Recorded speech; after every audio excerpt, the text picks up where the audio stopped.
Oke, assalamualaikum warahmatullahi wabarakatuh. Di video singkat ini saya akan menunjukkan sistem aplikasi SPBU, di mana di video ini hanya menunjukkan modul-modul yang ada di sistem SPBU ini ya. Jadi untuk lebih detailnya silakan teman-teman masuk ke video-video di part-part berikutnya untuk lebih detail mengenai bagaimana cara penggunaan dari sistem SPBU ini sendiri. Jadi di sini mungkin ada 1, 2, 3, ada 5 part ya, di mana per partnya akan menjelaskan secara garis besarnya. Untuk video kali ini saya menunjukkan beberapa modul yang sering dipakai atau yang ada di aplikasi sistem SPBU. Di antaranya yang pertama di sini ada data master, ada transaksi keuangan, laporan pengaturan dan help. Di mana di data master di sini ada jenis produk. Jenis produk isinya adalah jenis-jenis produk yang dijual di SPBU. Jadi teman-teman di sini bisa edit harga pokok dan harga jual, nama dan kode produk. Lalu di sini ada kategori. Lalu di sini ada satuan, ada tangki, volume tangki, tiang, dispenser, nozzle, sip, customer, supplier, bank, kendaraan. Nah, yang paling penting di sini adalah tangki. Tangki di sini adalah tangki pendam yang ada di dalam tanah itu sebagai penyimpanan stok si BBM itu sendiri. Jadi dari satu tangki itu bisa dibagi menjadi beberapa dispenser dan beberapa nozzle, gitu ya.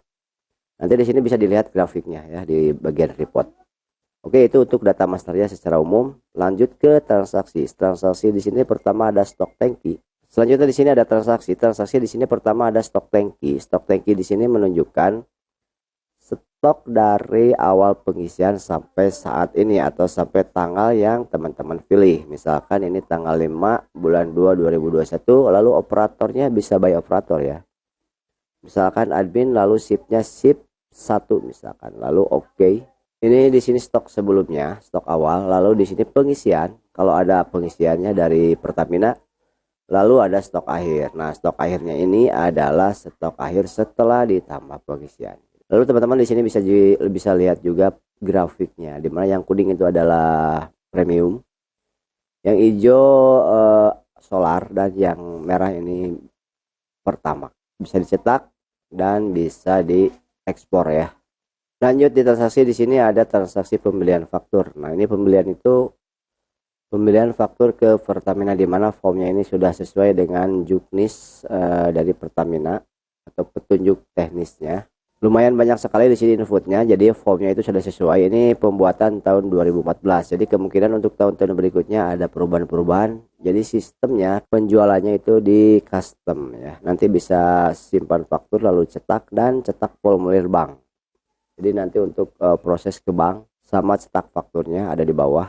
Ini pembelian itu baru PO ya, PO itu baru mengajukan purchase order. Jadi baru mengajukan ke Pertamina, kita butuh barang sebanyak ini. Dan nanti setelah barangnya dikirim atau produknya dikirim oleh pihak Pertamina, kita masukin datanya di penerimaan DO. Jadi penerimaan DO itu penerimaan DO di sini harus berdasarkan pembelian sebelumnya. Nah, ya, jadi di sini dicari nomor SO. SO-nya di sini tidak ada.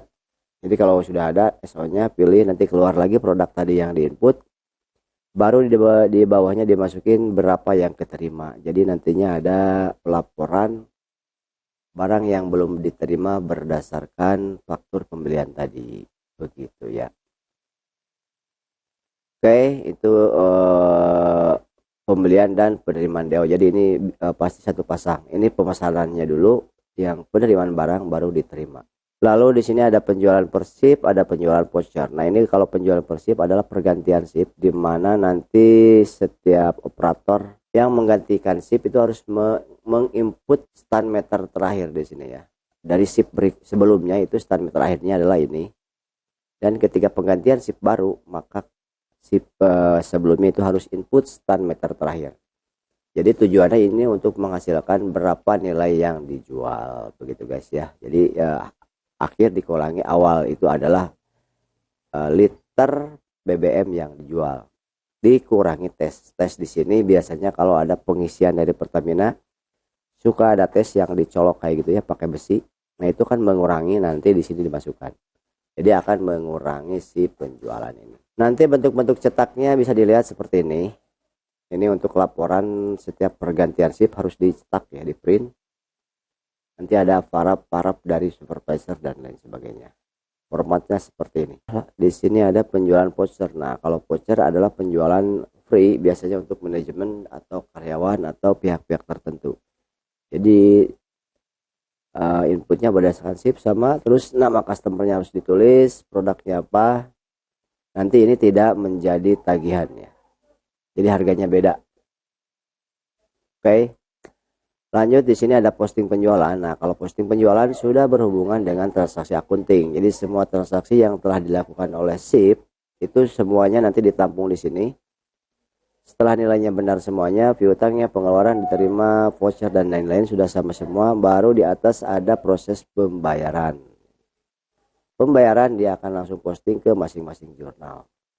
Lalu di sini opsionalnya ada penambahan deposit. Nah, ini hubungannya tadi sama voucher. Jadi kalau customer ada yang deposit, transaksinya lewat transaksi voucher. Jadi harganya berbeda. Oke, kita masuk ke tab berikutnya. Di sini ada keuangan. Keuangan sangat lengkap sekali. Di sini ada tipe akun, data perkiraan, variabel kode akun. Nah, ini contoh nomor rekening akunnya ya. Kita teman-teman bisa menggunakan data rekening yang ini atau bisa juga membuat rekening-rekening baru. Oke, ini untuk lebih jelasnya nanti di sesi training kita bisa bahas masalah akunting. Untuk jurnalnya di sini ada saldo awal, terus ada jurnal umum. Jurnal umum untuk input jurnal atau balance sheet ya di sini. Input yang di luar transaksi ini. Nah, kalau jurnal kayak aktiva, terus kekayaan perusahaan dan lain-lain itu inputnya di jurnal umum. Nanti semuanya jenis laporan kayak buku besar neraca, singkat, rugi laba itu semuanya sudah otomatis. Lalu di sini untuk laporannya banyak sekali ya, karena ini ngikutin buku petunjuk dari Pertamina, lumayan banyak. Ada laporan pembelian, laporan penerimaan, laporan penjualan per shift, penjualan per voucher, profit penjualan BBM, ada rata-rata penjualan BBM, rata-rata itu bisa dilihat per hari, per bulan atau per tahunnya di sini. Nah, ini rata-ratanya nanti kelihatan bulan sekian, jenis produk sekian, liter, rupiah. Tapi untuk contoh datanya mungkin nanti di video kedua ya. Di video kedua saya akan siapkan ya yang ada datanya. Di video pertama ini ya mungkin hanya menunjukkan menunya tuh ada apa aja sih di aplikasi SPBU ini ya.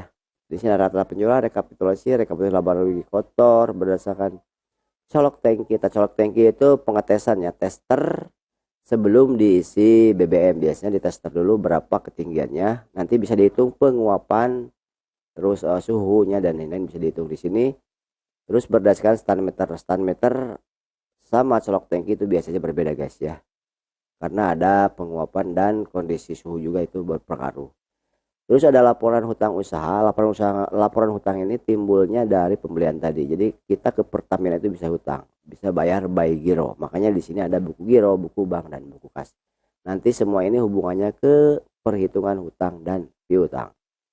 Lalu tadi sebagai laporan yang tadi ada laporan deposit juga. Laporan deposit itu laporan transaksi deposit para member di SPBU itu. Jadi tinggal berapa lagi saldo setiap depositer di situ ya. Lalu di sini ada rekapitulasi gain dan loss. Nah, ini gain dan loss itu sistem ini sudah bisa menghitung ketika pemesanan atau pengiriman SPBU, pengiriman BBM dari Pertamina ke tempat kita. Itu ada penghitungan suhu dan kadar-kadar apalah yang akan mempengaruhi berkurangnya atau akan terjadinya loss si BBM ketika sampai di tempat. Nah, di sini ada perhitungannya ya. Ini perhitungannya lumayan rada susah juga. Di sini ada tanggal awal BBM, pengiriman, penjualan, akhir penjualan, akhir BBM, selisihnya. Di sini ada gain losses. Oke, nanti di video berikutnya silakan lihat contoh data yang sudah ada isinya. Dan di sini banyak lagi di sini ya, ada persediaan BBM, catatan kualitas harian, perbandingan penjualan, kartu perawatan harian pompa dorong, ada hisap pompa dorong. Tanpa hisap, ada rutin pompa dan tangki, catatan kerusakan dan lain sebagainya. Oke, lanjut di sini ada pengaturan. Nah, ini pengaturan cuman buat setting awal ya, untuk ketika aplikasi diinstal pertama kali di SPBU teman-teman atau bapak-bapak ibu-ibu, maka harus diketahui nilai tangki awal untuk saldo awal si BBM di program. Jadi ketika nanti ada proses pengisian dan penjualan, langsung mengurangi atau nambah dari si stok awal ini. Jadi nanti nilainya harus balance semua, harus sama terus ya. Sama stand meter juga harus diinput dulu, stand meter akhir itu berapa ketika akan dipakai di software ini. Nanti akan berkurang dan bertambah secara otomatis. Lanjut, ini yang semuanya hanya settingan programnya seperti identitas perusahaan itu untuk mengganti nama perusahaan ini, SPBU berapa. Hak akses user itu untuk membagi hak akses setiap user. Terus jaringan di sini untuk membangun sebuah jaringan. Jadi aplikasi ini bisa dipakai di beberapa komputer, via internet juga bisa atau lokal juga bisa. Nanti di sini settingnya ya. Oke, lanjut di sini ada database. Kalau database di sini untuk membuat atau memaintain database. Jadi ketika database rusak atau mau diduplikat atau mau di reset dan sebagainya, itu menunya ada di sini. Lanjut ada setting tanggal laporan. Nah, ini tanggal laporan kadang-kadang tanggal komputer ada yang error ya. CMOS-nya sudah lemah. Jadi kita bisa ambil tanggal dari settingan kita sendiri secara manual ya. Terus di sini ada tampilan info global. Kalau info di sini info yang menunjukkan aktivitas di si SPBU itu sendiri. Jadi di sini bisa dilihat total rupiah, ini jenis produk saldo ya, stok. Terus dalam bentuk grafiknya juga. Di sini ada neraca saldo. Terus di sini ada stand meter, stand akhir, nominal, penjualan. Bisa juga teman-teman lihat. Terus ada laporan pembelian yang diterima per periode hari ini ya ini. Giro juga di sini bisa dilihat, yang penting giro yang masuk, yang keluar per hari ini, mana yang mau jatuh tempo dan mana yang akan jatuh tempo, mungkin lah seperti itu. Oke, lanjut di sini di pengaturan ini banyak sekali. Ada juga nanti posting database ke web reporting. Jadi teman-teman bisa lihat juga nanti laporannya dalam bentuk web dan Android. Ini karena dibangunnya tahun 2012, webnya bisa teman-teman akses tapi harus membuat domain hosting sendiri dulu, nanti baru diinstalasi. Oke, dengan database-nya sama ya. Sama di database yang teman-teman pakai. Tapi sistemnya bisa virtual server. Jadi artinya ketika transaksi dilakukan di lokal, jadi teman-teman itu punya server sendiri, nanti setiap sore atau pagi harus ada synchronize ke si web atau ke virtual server tadi. Jadi bisa diakses di mana-mana. Begitu. Ya mungkin itulah sedikit gambaran apa saja menu yang ada di aplikasi SBU versinya Ranshop Manajemen Bandung. Oke, mudah-mudahan bermanfaat. Assalamualaikum warahmatullahi wabarakatuh.